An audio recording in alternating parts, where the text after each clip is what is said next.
Pues saludo a todos, muchísimas gracias por la invitación. Agradezco mucho al Secretaría de Educación Pública del Estado de México, por supuesto a la Dirección de Educación Elemental del Departamento de Educación Indígena por la invitación, que para mí es un honor estar con ustedes, porque vamos a hablar y platicar en conmemoración del Día Internacional de las Lenguas Maternas. Y antes de empezar con el tema, quiero hacer una precisión de lo que voy a comentar, de lo que voy a compartir con ustedes. Se trata de una charla que ha sido reflexionado, analizado desde mi condición, en principio, de indígena, soy hablante náhuatl. En segundo lugar, como docente, también como maestro, que también está haciendo esta labor formativa hacia los alumnos, pero también con compañeros maestros. Entonces, haciendo esta aclaración, lo que quiero mencionar es que esta reflexión pues va mucho, sin dejar de mencionar, por supuesto, que hay personas, estudiosos de la materia, gente que se ha dedicado a ello, por supuesto, también un reconocimiento de ellos, porque seguramente compartimos muchas de sus ideas. Solo lo que voy a tratar un poco más es aterrizar hacia la parte educativa. Al final van a ver ustedes una bibliografía de qué autores, digamos, se pueden consultar, pero, por supuesto, yo no voy a mencionar en particular a ninguno, sino más bien como una reflexión que me parece interesante abordarlo más desde lo particular de educación indígena, pero también desde mi condición indígena. Entonces, con esta precisión, vamos a empezar con este diálogo que es el pensamiento decolonial en la educación indígena. Bien, vamos a empezar con la siguiente diapositiva. Miren, hay un concepto, son dos conceptos que yo creo que son base para partir, en principio, con esto de la descolonización. Esta descolonización, que es un concepto teórico también que se está manejando, y se entiende que los países, sobre todo los países que fueron conquistados, por lo tanto colonizados por otros países mucho más poderosos, más fuertes, ustedes se han de acordar, en América Latina, todos los países pues pasaron a ser colonias, ¿no? Colonias de otros países como España, Francia, Inglaterra, Portugal y entre otros países que dominaron grandes territorios, países de América. Entonces, de ahí es la colonización a partir de una dominación que nosotros lo conocemos como, más bien como conquista, la conquista de América. Y no vamos a entrar más de fondo todo esto, lo que implicó de alguna manera esta conquista, que posteriormente pues es la colonización, ¿no? ¿Por qué la colonización? Y entonces la descolonización se entiende más bien como esta liberación. Ahora, con respecto a la decolonización, no es tan separado ni es tan, diríamos, como dos situaciones completamente paralelas. Estos dos conceptos teóricos, no están de modo antagónico, sino más bien que la colonización no terminó con la descolonización. Significa que esta independencia, que de alguna manera decimos que fue ya la descolonización, en realidad fue apenas el inicio también de una nueva colonización. Y a ello vamos a llamarle, ¿no?, que esta colonización interna que nosotros empezábamos a tener después de este dominio, pues viene una colonización mucho más fuerte, que tiene que ver con cuestiones más de pensamiento, que vamos a llamarle la parte epistémica, pero también como proyectos económicos, culturales, sociales, políticos. Todo esto empieza, por supuesto, a mirarse desde la parte ya interna como país. Y vamos a hablar un poco más de México, que eso es lo que nos interesa. Entonces, entendamos que la decolonización se refiere más como a esta liberación de este tipo de colonización que inició, por supuesto, desde la misma colonia que nosotros fuimos objetos, y vamos a ver cómo nos ha cómo ha repercutido, por supuesto, en cada uno de nosotros de modo individual, pero también, por supuesto, nosotros no somos tan individuales y que podamos ser tan independientes, sino más bien hablamos de una sociedad y, por supuesto, como un país. Entonces, vamos a mirar con la siguiente diapositiva qué es lo que nos dice, ¿no? Y vamos a ver que esta parte de la colonialidad de los pueblos originarios. Voy a tratar de hacer como, fijar como etapas para que nosotros veamos cómo fue, ¿no? Fíjense que cuando llegan los españoles aquí, entonces antes de la conquista, antes de que nosotros fuéramos colonia, porque esto es importante que lo conozcamos como colonia, porque así nos llamaban, ¿no? Es una colonia de España y esta colonia se llamaba Nueva España. Si ustedes se acuerdan, la historia así fue como se nos dijo, ¿no? En México, México no era México. México se nombró así después, pero nosotros nos conocían más bien como la Nueva España. Y ahí tenemos un montón de literatura con este nombre de Nueva España para México.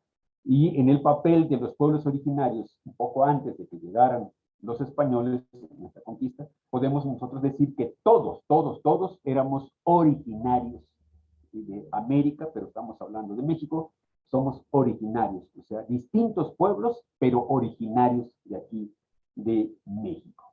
Por supuesto, teníamos en ese momento nuestra propia cultura, nuestra propia vida, filosofía, todo lo que nosotros teníamos, los conocimientos, o sea, por supuesto que había, esto creo que nadie lo debería de dudar, había conocimientos, por supuesto, había literatura, cierto, había ciencia, cierto, solo que después vamos a mirar qué fue lo que pasó, porque realmente nadie podría negar ahí, en los tiempos, digamos, prehispánicos, antes de la colonia, pues México, como nombre actual lo conocemos, pues era un país con muchísima riqueza natural, pero también cultural y también un gran desarrollo también de pueblos, también de ciudades de su época, pero también eran con un desarrollo, diríamos, que se podría igualar, que no lo digo yo, sino también los cronistas, algunos mencionaban que se podían igualar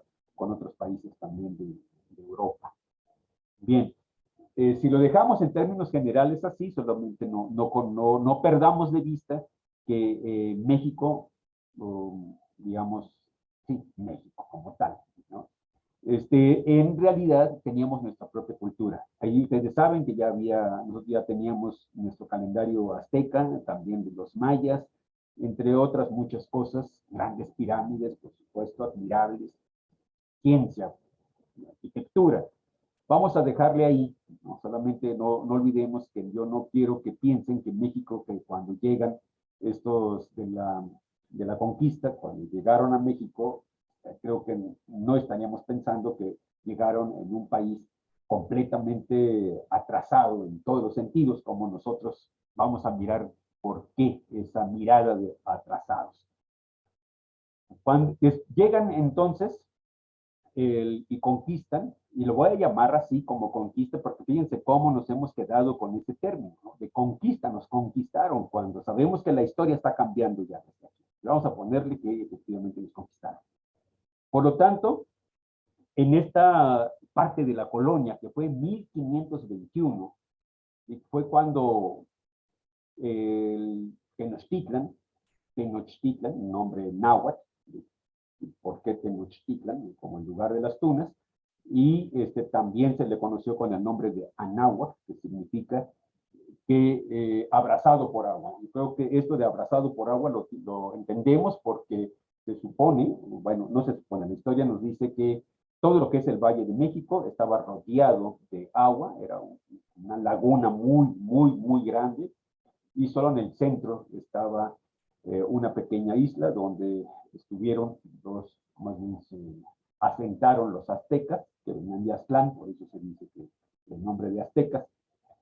Y en ese lugar, cuando se asentaron, sabíamos que era un lugar que nadie quería, pero a partir de ese lugar, como una pequeña isla, se hizo una ciudad impresionante. Entonces, Anáhuac le pusieron así el nombre porque estaba abrazado con agua. En esta época, cuando llegan, por supuesto, se maravillan de lo que encuentran, en este caso los españoles concretamente, pero ¿qué fue lo que pasó después de esta, digamos, rendición? Vamos a ponerle así, pero sí quiero aclarar de que Hernán Cortés, que se le atribuye como el conquistador de Tenochtitlan, quiero hacer esa precisión de que en realidad los españoles perdieron la guerra. Si no hubiera sido por que después se aliaron con este soldado español, otros indígenas, por supuesto, no hubiese sido posible la derrota de los mexicas, que tenían en ese momento el dominio de una gran parte del territorio que hoy conocemos como México. Entonces, justamente cuando ya cae el poder de los mexicas, pues creo que ahí empieza lo que es la verdadera historia que nosotros hasta ahorita nos la han contado y nos la han dicho. Pero ¿qué es lo que quiero aquí resaltar? Uno, que para los pueblos indígenas, o sea, los originarios de esta tierra, los que son de México como tal, pues para ellos cambió todo. Pero cambia todo, o sea, política, cultural, social, económica, todo. O sea, después de haber sido dueños de la tierra, de gobernar un país o de alguna manera tener el control de sus acciones, de lo que ellos veían, dirigido también por sus propias cosmovisiones, todo eso cambió por completo. Entonces pierden derechos, se inicia una transformación, que esto es importante que tenemos que entender, se inicia una transformación en lo individual y en lo social. ¿A qué me refiero? Que por supuesto empieza una discriminación muy fuerte, o sea, todos los indígenas empiezan a ser desplazados en todos sus puestos, sus lugares, les quitaron sus tierras y fueron considerados pues prácticamente personas sin valor. Entonces, de ahí empieza una discriminación mucho más fuerte. No quiero decir que anteriormente no existían ese tipo de clases, pero se empieza a marcar bastante, ahora sí, un dominio de una clase sobre otra, ¿no? Porque parece ser que los indígenas, así fue con ese mismo término de indios, no como indígenas como tal, pero como indios, que significaba o sinónimo de pobreza, de ignorante, y otros calificativos que no voy a mencionar ahorita, pero esa es la parte que empiezan a cambiarse. O sea, los indígenas empiezan a perder todo. Y luego está, precisamente ahora, después de estas discrepancias que hay como sociedad entre una clase con otra clase, entre los dominantes y los dominados, entre la clase poderosa y también, por supuesto, los otros que no podían gobernar. Yo creo que la historia nos ha dicho de alguna manera que los españoles son los que gobernaban y los que estaban inconformes también eran los criollos. Pero los criollos no podían hacer una guerra si no fuese por los indígenas. Que, por cierto, de los indígenas no se dice mucho. Y luego de ahí tenemos otra época, que es la época independiente, que para los pueblos indígenas no cambia mucho, aunque sí una parte que yo quiero ahí mencionar, que la parte importante era que los mexicanos en general, pues ya no estuvieran en una época de esclavitud, porque pareciera ser que efectivamente la esclavitud se volvió después, o sea, los mexicanos, los originarios, pues eran esclavos. Y de ahí no me voy a detener más, me voy a la época independiente y esto nada más, la fecha que dice de 1821 a 1934 es simplemente un decir. Y un decir, ¿por qué? Porque esta parte del México ya independiente, puesto en esas fechas, es porque llega Lázaro Cárdenas como presidente de la República y sabemos, la historia misma nos ha demostrado que Lázaro Cárdenas tuvo una visión completamente distinta a cómo se venía gobernando. Un poco más el apoyo hacia los pueblos originarios y le importó mucho la educación. Entonces, de ahí, por eso pongo esta etapa como que hasta ahí llega cuando empieza la transformación ya en la parte educativa y una mirada un poco más hacia los pueblos originarios. Entonces, debemos entender que en la época colonial y hasta la Revolución Mexicana, en 1910, sabemos perfectamente bien que hubo muchísimos movimientos, por supuesto, de inconformidades, de luchas también, pero en la parte de los indígenas, pues eran, de algún modo, siguieron en el olvido, ¿no? En el abandono. Seguimos, por favor. Y ahí en esta parte yo nomás lo pongo un poco como para que entendamos la historia de cómo es, ¿no? Y vean el título que dice la colonialidad de los pueblos originarios. O sea, para los pueblos originarios seguíamos siendo olvidados, arrinconados, marginados, no había mucho contacto con ellos. Realmente no, si nos damos cuenta que Lázaro Cárdenas, que empieza a tener como más movimientos a partir de ahí. Esto no significa, por supuesto, que no hubiese como desde antes pues una lucha de algún modo con los indigenistas que se les llamaban, ¿no? Que ya ocupaban un poquito más, o se ocupaban un poco más hacia los pueblos originarios. Pero siempre su intención es el respeto, que de alguna manera se respetara sus lenguas, pero en ningún momento se pensaba de alguna manera como más formal sobre una educación distinta para los pueblos. Siempre es con miras a la castellanización, lo que podríamos traducir de algún modo la pérdida de las lenguas originales. Entonces, de Lázaro Cárdenas vamos a encontrar cosas interesantes, las casas del pueblo, ¿sí? Y ya lo mencioné, la castellanización era lo prioritario, hubo reformas agrarias a favor de los pueblos, y también después de Lázaro Cárdenas, por supuesto, vienen otras fases importantes, cuando se crea el Instituto Nacional Indigenista, quien no se acuerda, ¿no? Para nosotros que somos indígenas, pues nos acordamos bastante bien qué institución era y qué hacía el Instituto Nacional Indigenista.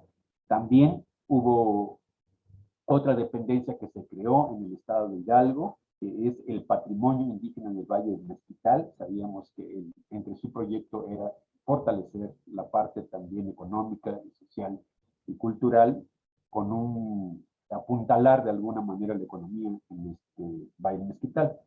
Y en 1960, o sea, hasta 1960, si se dan cuenta, muchos años después de la Revolución Mexicana, llegaron los libros de texto gratuitos, hasta esos años. Y, por supuesto, la educación seguía siendo castellanizada.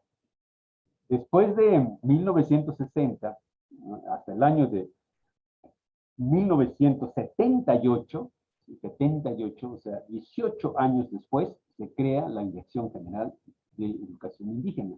Hoy sabemos que además de, como tal, como Dirección General de Educación Indígena, ya tiene el nombre ya completo con esto de la intercultural y bilingüe.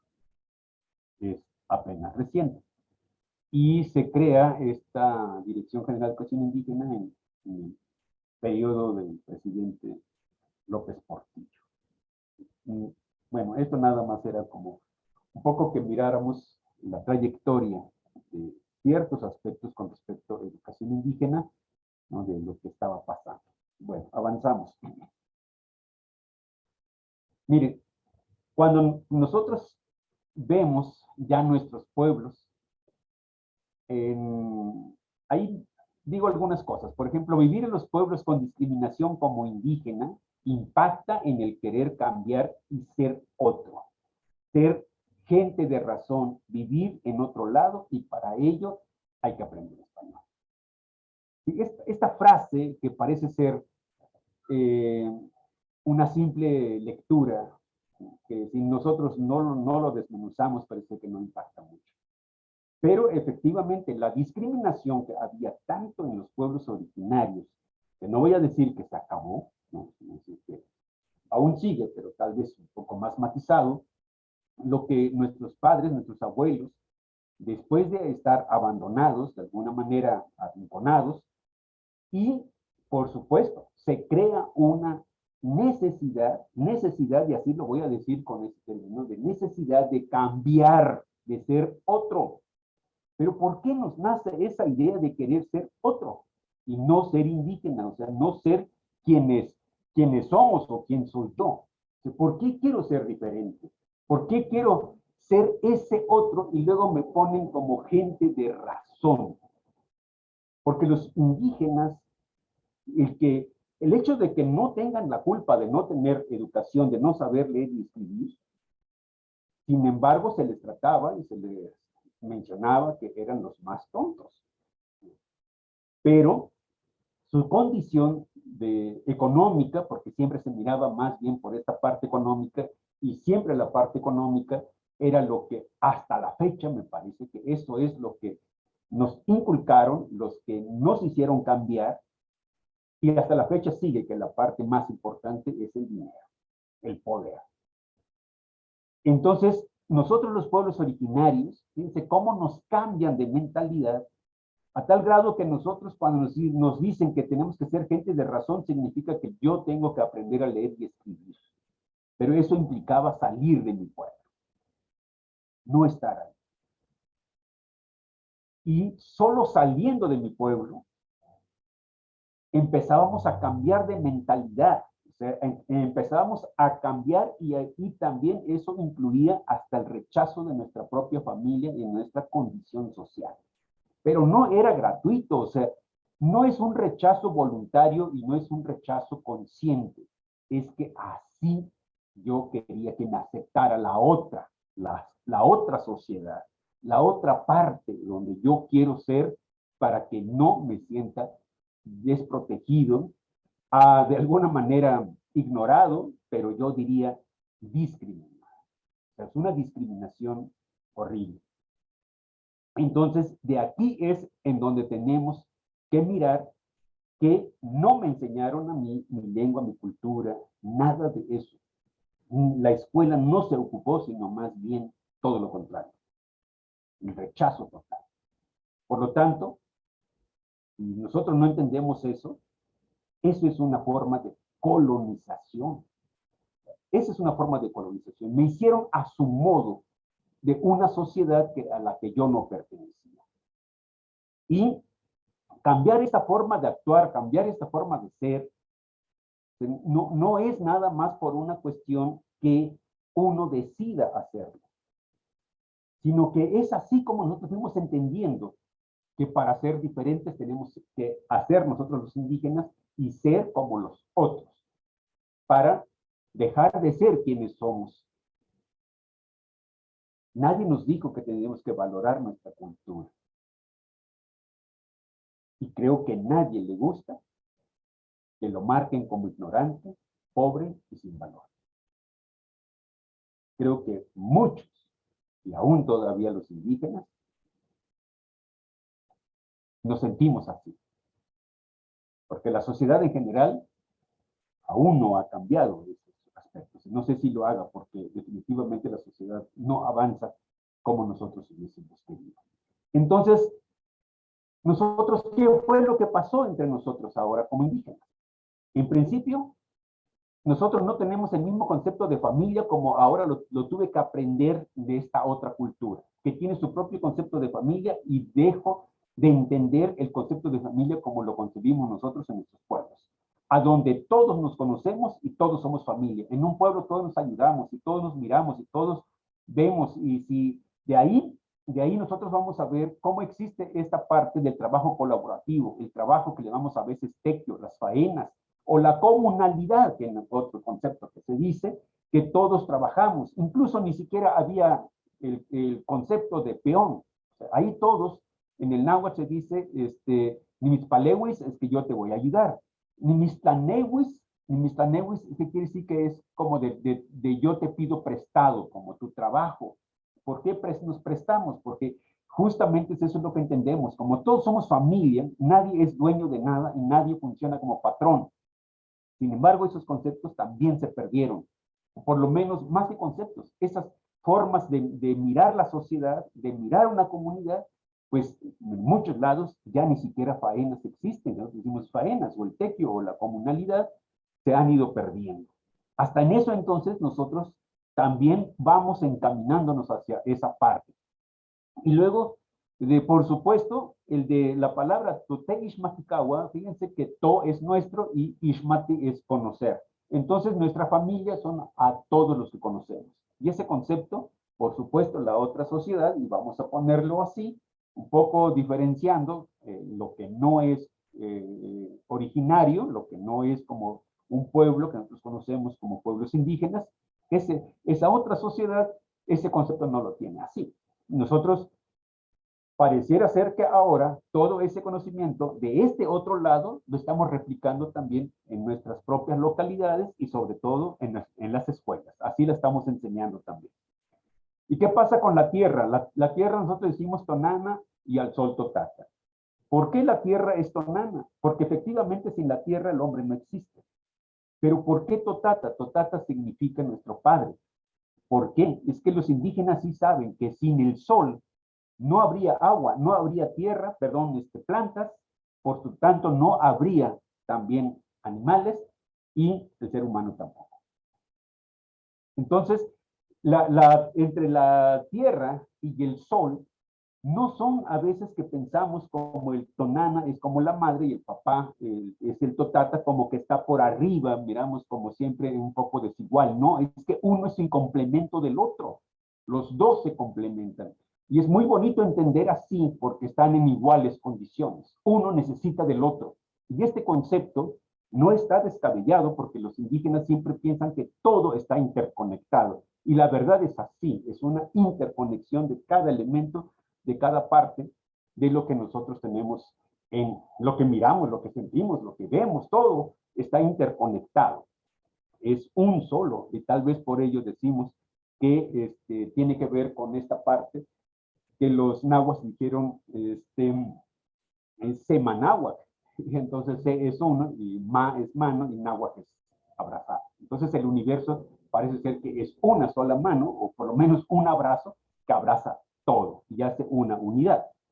¿Sí? No me voy a detener mucho en esa parte, yo creo que ustedes entienden por qué entonces les decimos a la tierra como tonana y al sol como totata. Y la ciencia es una parte importante, la ciencia no solamente abarca como el conocimiento en sí que nosotros tenemos, sino también la ciencia es en el cómo pensamos, en el cómo razonamos. Y existe ciencia en los pueblos, yo no lo dudo, segurísimo que hay ciencia, solo que aquí tenemos que entender que son dos tipos de ciencia, ¿no? que a lo mejor caminan un poco paralelos, pero por supuesto hay ciencia en los pueblos originarios, porque si bien algunos dirían es que no se ha demostrado, yo diría que se ha demostrado mucho, porque por eso saben de medicina tradicional, por supuesto saben de pintura, de arquitectura, no negaríamos nosotros ese conocimiento que tenían los pueblos originarios con respecto al calendario, al sol, a la tierra, y que tenían otros conocimientos más, y tienen otros conocimientos que a veces ni siquiera nos atrevemos a incursionar un poquito, porque sabemos que son ciencias a veces que solo algunos lo alcanzan.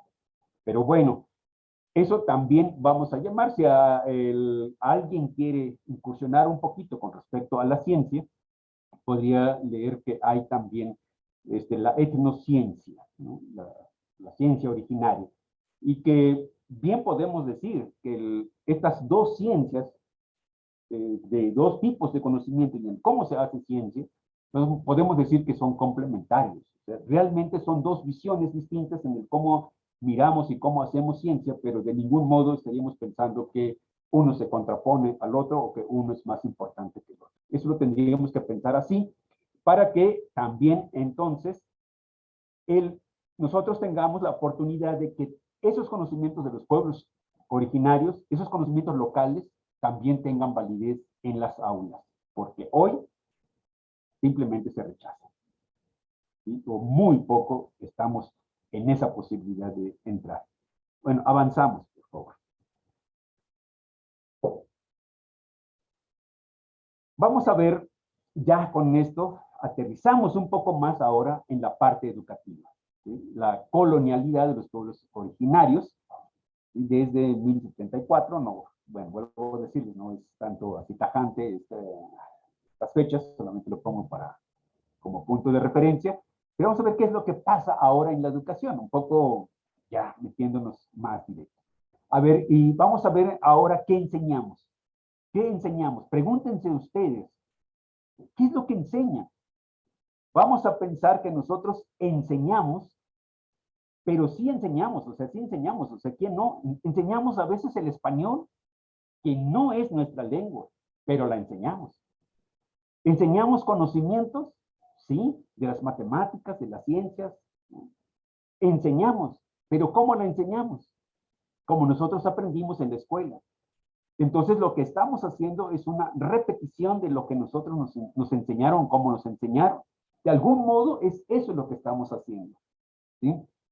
Enseñamos lo que dicen de los libros, es más, nos dijeron que todo lo que está dicho en los libros es la verdad y por lo tanto no cambiemos eso. ¿No? Entonces, nosotros estamos replicando simplemente lo que, como nos enseñaron, y también es cierto, el maestro toma el papel de autoridad como la única autoridad de este tipo de conocimiento.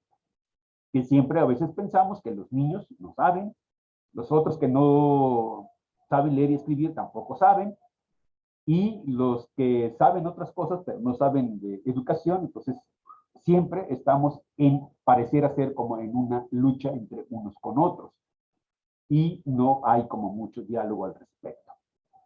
Entonces, vuelvo a decir que aquí lo que enseñamos es todo lo ajeno, o sea, nada de los pueblos originarios. Pero lo hacemos tal cual como si eso lo que nosotros nos enseñaron, como nos enseñaron, pareciera ser que no hubiese otra forma de enseñar. Solamente replicamos. O sea, se acabó, casi nos dijeron, tú no piensas, tú no razonas, tú solamente transmite lo que dice en estos libros, o lo que dice cómo te enseñamos, cómo debes de enseñar. Y así es la idea. Entonces ahora, ya más o menos mencioné, entonces, ¿cómo enseñamos? Pues enseñamos o repetimos lo que dicen los libros.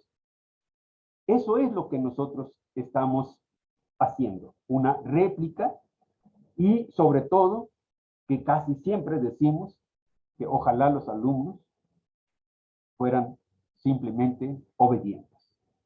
O sea, que hagan como nosotros queremos, o sea, los maestros, como nosotros pensamos, como nosotros nos desenvolvemos a veces. Eso es lo que nosotros queremos transmitir.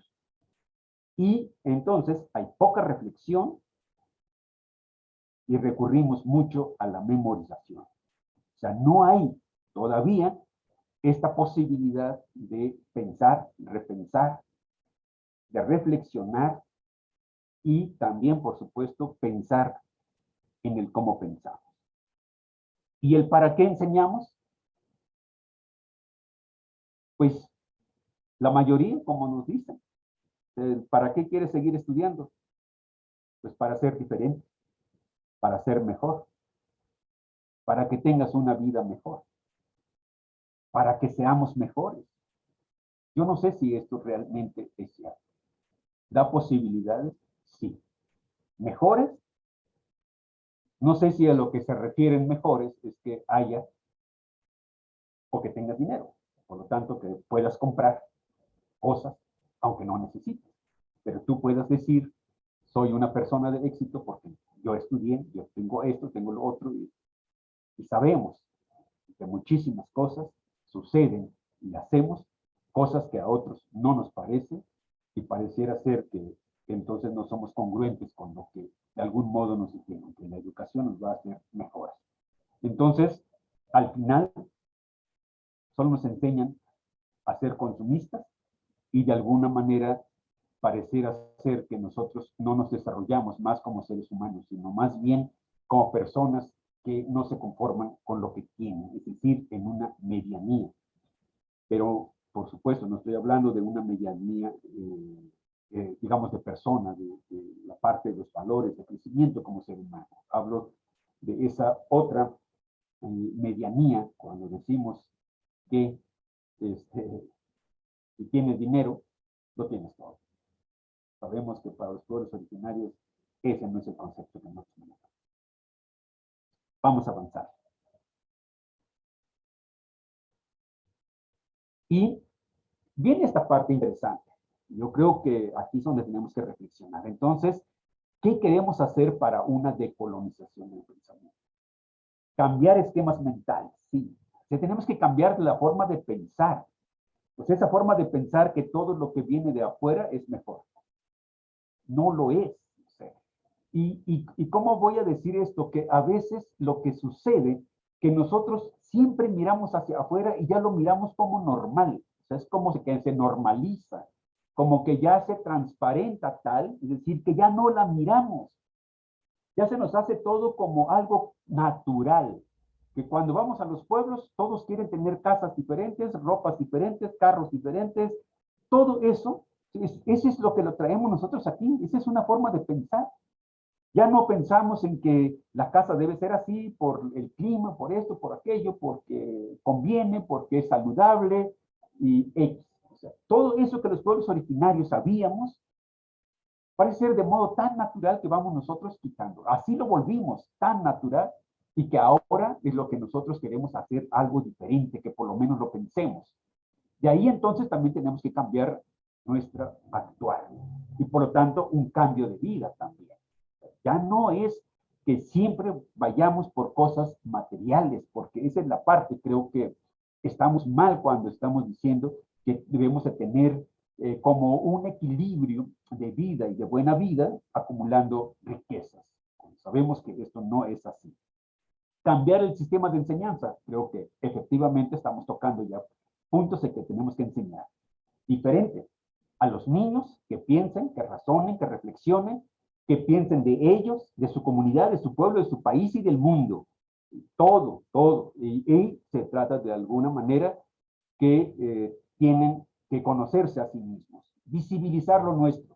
O sea, lo nuestro significa del pueblo, de ahí de la localidad. Y visibilizar significa mostrar. Ya no ocultemos lo que nosotros somos. Yo no digo para el mundo, para nosotros como pueblo. Sepamos quiénes somos, cómo pensamos, porque es la parte que no está visible. Si no está visible, entonces difícilmente vamos a poder valorar.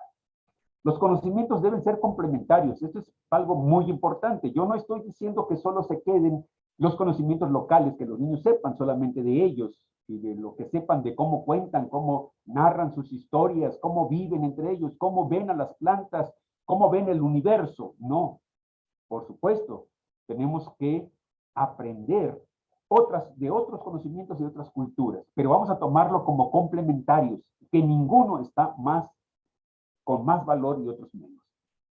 Y dejar de pensar también en que solo lo de afuera pues es valioso. Saber leer y escribir utilizando pues de alguna manera todas las herramientas de conocimiento que tenemos, ¿no? Y que esto que nosotros hacemos, que también tengamos esta posibilidad de compartir, pero antes de compartir, pues voy a decir, ¿no?, que nosotros nos tenemos que visibilizar nosotros. Hay una parte que dice, conocer lo nuestro nos ayudará a saber quiénes somos. Por supuesto, eso es importante. Si yo quiero saber quién soy, pues tengo que encontrarme a mí mismo como indígena, quién soy, cómo pienso. Hay muchas cosas que aún estando en ciudades, pero si somos indígenas hay muchas cosas que no perdemos. Pero vivir en un pueblo es mucho más diferente. Ahí no solamente las sientes, las llegas a vivir todavía. Y una parte importante que nosotros ahí tenemos que hacer es que también al momento que lo sepamos en nosotros, lo transmitamos y que se pueda esto fortalecer. Y vamos a tener confianza, ahí lo tengo, dice comenzar una nueva historia. Es decir, tenemos que cambiar, ahorita pensando en la educación, pero por supuesto estos cambios tienen que ser de nosotros como maestros, de padres de familia, y por supuesto enfocados hacia los alumnos. Y quitarnos ya esta digamos, esta acción que hacemos, que es el racismo que nos está matando.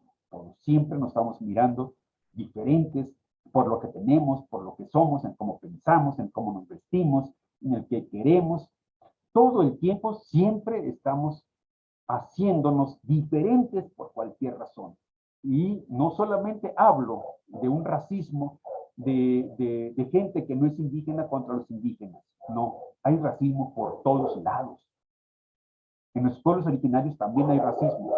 En el otro lado también lo hay, por supuesto. Entonces, quitémonos eso. No somos diferentes como seres humanos. Puedo traer ropa diferente, pero no me hace diferente como persona. Bueno, avanzamos. Y con esto yo termino, si se dan cuenta, ahí los que les mencionaba, ahí hay algunas referencias que ustedes pueden recurrir, pueden ver, ahí está Dussel, Torres Gómez, Martínez Morales y Sousa, que son autores que de algún modo me sirven a mí para poder hacer o haber dado esta charla, me sirvieron a mí, es importante. Hay muchos autores más que creo que buscándoles les pueden ayudar para entender un poco más esto. Bueno, yo termino con esta charla, agradezco mucho. Hay una frase, dice, es posible formar a un nuevo ser humano. Pues vamos a soñar y vamos a creer y crear a ese ser humano nuevo. Entonces, comencemos a hacer una nueva historia para la humanidad. Las kamati, wan, ma, timotachilika, matikishmatika, totaslamiki. Y gracias.